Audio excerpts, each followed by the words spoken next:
Olá, gente. Eu sou o Luiz, estudante da Termomecânica, e estou aqui para ajudar vocês nessa matéria chamada estequiometria.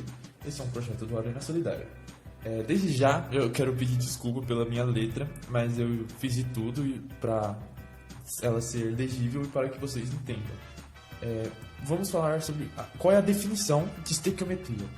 A definição é a área da química que relaciona dois compostos de uma reação. Ou seja, se você tem o composto A e B que formam um composto AB, você pode relacionar tanto entre o composto A e o composto B dos reagentes, ou você pode relacionar também entre o composto A dos reagentes e o composto AB, que é dos produtos.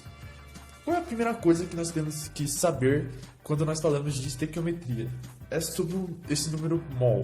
O que vale um mol? Um mol pode valer esses três valores aqui. O primeiro deles é o número de Avogadro, que é 6 vezes 10 elevado a 23. Isso aqui é um 23. 6 vezes 10 elevado a 23 moléculas para cada mol. Ou seja, para cada mol de uma dada substância, ela tem 6 vezes 10 a 23 moléculas. Ok? A massa molar que a gente tem que calcular olhando na tabela periódica. Eu deixei aqui como exemplo o H e o O. O H, ele tem 1 de massa molar. E o O tem 16 de massa molar. Não vão confundir com esse número aqui de cima, que esse daqui é o número atômico. Então vamos para uma moléculazinha de H, ela pode formar 1 grama por mol. E do O é 16 gramas por mol. Só que a gente geralmente vê os compostos, ou seja, a água é um composto. Vamos usar de exemplo a água. A água é H2O. E como que a gente faz a soma da massa molar da água? A gente faz o seguinte: a gente vê, tem 2H, então a gente faz 2 vezes quanto que vale o H? Vale 1 grama. Então, para cada H tem 1 grama, mais 1 vezes 1O, mais 16. Ou seja, a massa molar da água é igual a 18 gramas por mol.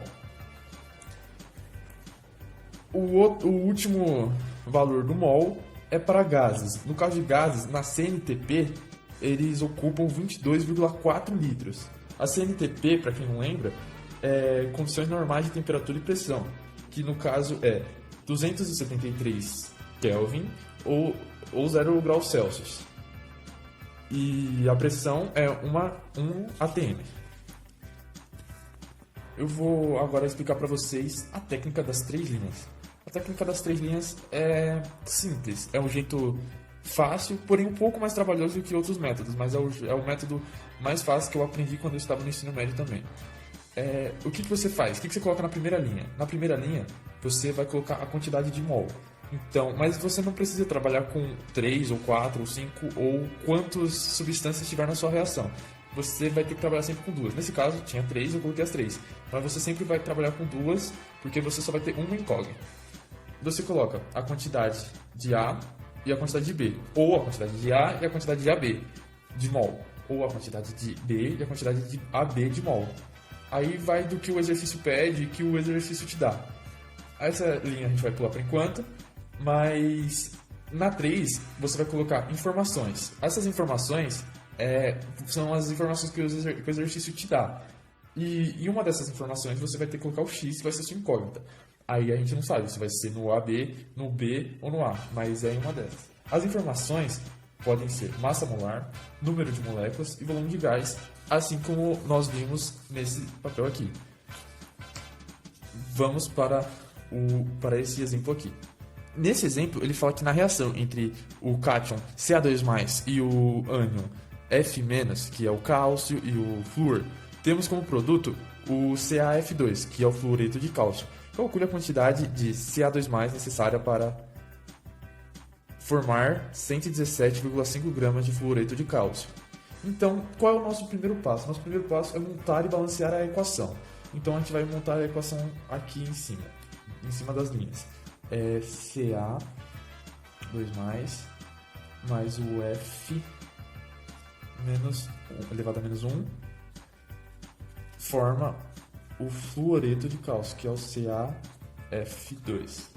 Por que CaF2? Por causa da regra do Thom, quem não lembra da regra do túmulo é o seguinte, esse 2 mais vem pra frente do F, e o 1 a gente corta o sinal e vem pra cá, pra frente do CA.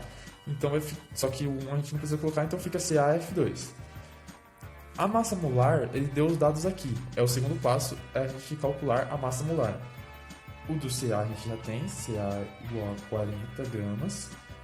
O F a gente já tem, que é 19 gramas. E o CaF2 a gente vai calcular assim, ó. CaF2 vai ser 40 mais 2 vezes 19. Por que 2 vezes 19? Porque tem 2 F2 aqui. Então vai ficar desse jeito. 40 mais 2 vezes 19. Isso dá 78. 78 gramas. Então a massa molar do fluoreto de cálcio é 78 gramas. Agora a gente vai para a primeira linha. A gente vai colocar a quantidade de mol de cada um. Mas como a gente não vai precisar desse, como eu falei quando eu estava explicando a técnica das 3 linhas, a gente não precisa de todas as informações. Então, como a gente não vai precisar do flúor, que ele está perguntando, qual é a quantidade de Ca+ necessária para formar 117,5 gramas de fluoreto de cálcio. Então, ele só perguntou disso e disso, do A e do AB, no caso. Então, 1 mol aqui. A gente não balanceou a equação. Para balancear a equação aqui é simples. Aqui é 1, porque aqui vai ter 1. Como aqui o F2 tem 2, a gente vai ter que colocar 2 aqui. Aqui seria 2 mol, mas a gente não vai usar, então a gente pode pular essa parte. Vai ficar 1 mol também. Então vai ficar 1 mol para cada um. Lembrando que, se aqui fosse 2 mol, eu ia ter que multiplicar depois na hora da minha conversão. A gente vem agora para cá. Ele está pedindo para formar 117,5 gramas de fluoreto de cálcio. Então, 117,5 gramas. A gente quer saber a quantidade de cálcio. Então, esse vai ser a nossa incógnita. E a gente vem para cá ver a massa molar que a gente achou. A massa molar é 78 gramas por mol do fluoreto de cálcio. Então, a gente coloca 78. E do cálcio é 40. A gente faz essa regra de 3 aqui, ó, e corre para o braço. É só a gente fazer assim, ó, x igual a 40 vezes 117,5 dividido por 78. E esse resultado aqui ele vai dar 60. 60 gramas. Vocês podem conferir isso depois na calculadora. Eu peguei aqui um exercício de estequiometria que caiu no Enem em 2012. Vamos ler ele. No Japão, o Movimento Nacional para a Promoção da Luta contra o Aquecimento Global leva o slogan "Uma pessoa, um dia, 1 kg de CO2 a menos". A ideia é cada pessoa reduzir 1 kg a quantidade de CO2 emitida todo dia, por meio de pequenos gestos ecológicos, como diminuir a queima de gás e cozinha, um hambúrguer ecológico. É pra já. Considerando um processo de combustão completa de um gás de cozinha composto exclusivamente por butano, C4H10, a mínima quantidade desse gás que um japonês deve deixar de queimar para atender a média diária, apenas esse gesto, Então ele quer saber aqui quanto de C4H10, que é o butano, eles têm que economizar para emitir menos de 1 kg, reduzir 1 kg a menos por dia. Bom, gente, todo mundo sabe, não é novidade para ninguém, que o Enem, ele enche a gente de informação, ele dá um textão para nós, cabe a gente filtrar as informações. Como eu já dei aqui quais informações podem conter, que é a massa molar, número de moléculas ou volume de gás. Aqui ele deu já a massa molar pra gente, ó, 1 kg. E ele quer saber quanto, a reação da combustão de butano é a seguinte, toda a reação de combustão completa é assim, tem o O2 e forma, nos reagentes, e forma CO2 mais água. E o primeiro passo, como eu já falei, é balancear a equação. A gente balanceia a equação da seguinte forma. C4, aqui a gente coloca um 4. Então vai ficar 4C de cada lado, como se fosse uma igualdade. H10, aqui tem 2, para chegar em 10, multiplicando, vai ficar 5 aqui. Como a gente nem precisaria estar balanceando o H2O e o O2. Mas vamos só por curiosidade balancear. O O, aqui tem 5, mais 4 vezes 2, 8. Então 5 mais 8, 13. Tem 13 O desse lado, aqui tem 2. Como que a gente pode fazer para colocar aqui? A gente coloca 13, a gente coloca 6,5. Pode colocar 6,5. Ou você pode colocar 13 dividido por 2, que também daria 6,5. E a reação estaria balanceada. Mas no caso aqui, a gente tem que prestar atenção nesses dois aqui. Ó, 4 mol, 1 mol. Certo? E ele dá pra gente aqui já as massas molares. Ele foi muito bonzinho que ele deu as massas molares aqui nos dados. Senão a gente teria que calcular. Mas vamos fazer aqui, ó. Deu 58 gramas por mol. E o CO4 é 44. Aqui ele deu que ele queria reduzir em 1 kg a emissão de CO4. Então a gente coloca 1 kg. Aqui, grama. E aqui a gente coloca a nossa incógnita, que ele quer saber quanto que a gente precisa economizar de butano para reduzir em 1 kg a emissão de CO4. É só agora a gente fazer a regra de 3. Mas lembrando que aqui é 4 mol. Então aqui a gente tem que multiplicar esse 44 por 4.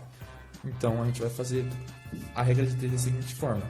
X vezes 44 vezes 4 igual a 58 vezes 1 kg. Certo? Vai ficar assim, ó. 58 dividido por 44 vezes 4. O resultado disso vai dar 0,3 kg. Ele bateu com a B. Então é isso. A resposta desse exercício vai ser B. Claro que esse é o final da nossa aula. Claro que essa é a parte básica do cálculo estoicométrico. A gente ainda pode falar sobre quando o gás não está na CNTP, então a gente não usa aquele 22,4. Quando os graus, a gente pode falar sobre grau de pureza, limitante, reagente limitante, reagente em excesso e o rendimento da reação. Mas por enquanto é só essa a nossa aula.